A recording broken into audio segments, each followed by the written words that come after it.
ನಮಸ್ತೆ ಫ್ರೆಂಡ್ಸ್, ಇವತ್ತಿನ ವಿಡಿಯೋದಲ್ಲಿ ಅಕ್ಕಿ ರೊಟ್ಟಿ ಹೇಗೆ ಮಾಡುವುದು ಎಂದು ತಿಳಿಸ್ಕೊಡ್ತೀನಿ. ಇದು ತುಂಬ ಆರೋಗ್ಯಕರವಾಗಿರುತ್ತೆ, ರುಚಿಕರವಾಗಿರುತ್ತೆ ಹಾಗೂ ಮಾಡೋದಕ್ಕೆ ಸುಲಭವಾಗಿರುತ್ತೆ. ಮೊದಲಿಗೆ ಒಂದು ಪಾತ್ರೆಗೆ 1 ಕಪ್ ಆಗುವಷ್ಟು ಅಕ್ಕಿ ಹಿಟ್ಟನ್ನು ಹಾಕೊಳ್ಳಿ. ಆನಂತರ 1 ಕಪ್ ತುರಿದಿಟ್ಟುಕೊಂಡಿರುವಂಥ ಕ್ಯಾರೆಟನ್ನು ಸೇರಿಸ್ಕೊಳ್ಳಿ. 1 ಕಪ್ ಸಣ್ಣದಾಗಿ ಹೆಚ್ಚಿಕೊಂಡಿರುವಂಥ ಮೆಂತ್ಯ ಸೊಪ್ಪು, 2 ಟೇಬಲ್ ಸ್ಪೂನ್ ತರ್ತರಿಯಾಗಿ ರುಬ್ಕೊಂಡಿರೋ ಕಡಲೆ ಬೀಜ,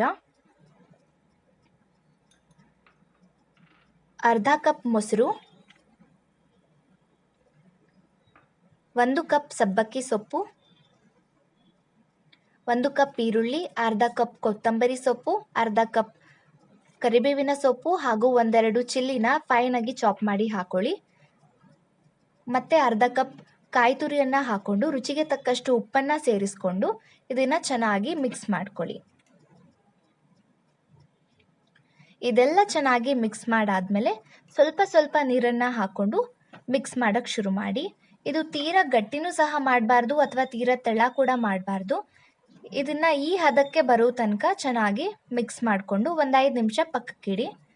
5 ನಿಮಿಷಗಳಾದ ನಂತರ ಒಂದು ಸಣ್ಣ ಉಂಡೆಗಳನ್ನು ಮಾಡಿಕೊಂಡು ಬಟರ್ ಪೇಪರ್ನ ಸಹಾಯದಿಂದ ಕೈಯಿಂದ ಈ ರೀತಿ ತಟ್ಕೊಳ್ಳಿ.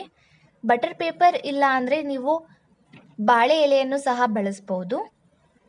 ಈ ರೀತಿ ಎಲ್ಲ ಚೆನ್ನಾಗಿ ತಟ್ಕೊಂಡಾದ್ಮೇಲೆ ಕಾದಿರುವಂಥ ತವದ ಮೇಲೆ ಈ ಬಟರ್ ಪೇಪರನ್ನು ಹಾಕ್ತಾ ಇದ್ದೀನಿ. ಬಟರ್ ಪೇಪರನ್ನು ಹಾಕಾದ್ಮೇಲೆ 30 ಸೆಕೆಂಡ್ಗಳ ಕಾಲ ಅದನ್ನು ಹಾಗೆ ಬಿಟ್ಟರೆ ಅದನ್ನು ಈಸಿಯಾಗಿ ತೆಗಿಬಹುದು.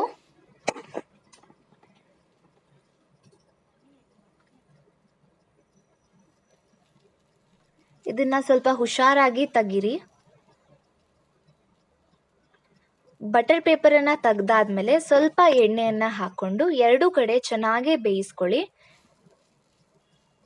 ಆಮೇಲೆ ರುಚಿಕರವಾದ ಮತ್ತು ಆರೋಗ್ಯಕರವಾದ ಅಕ್ಕಿ ರೊಟ್ಟಿ ಸವಿಯಲು ಸಿದ್ಧ. ಇದನ್ನು ನೀವು ಕಾಯಿ ಚಟ್ನಿಯೊಂದಿಗೆ ಅಥವಾ ಕಡಲೆ ಬೀಜದ ಚಟ್ನಿಯೊಂದಿಗೆ ಸವಿಬಹುದು. ಈ ವಿಡಿಯೋ ನಿಮಗೆ ಇಷ್ಟವಾಗಿದ್ದರೆ ಲೈಕ್ ಮಾಡಿ, ಶೇರ್ ಮಾಡಿ ಹಾಗೂ ಈ ಚಾನೆಲ್ಗೆ ಸಬ್ಸ್ಕ್ರೈಬ್ ಮಾಡಿ. Thank you so much for watching.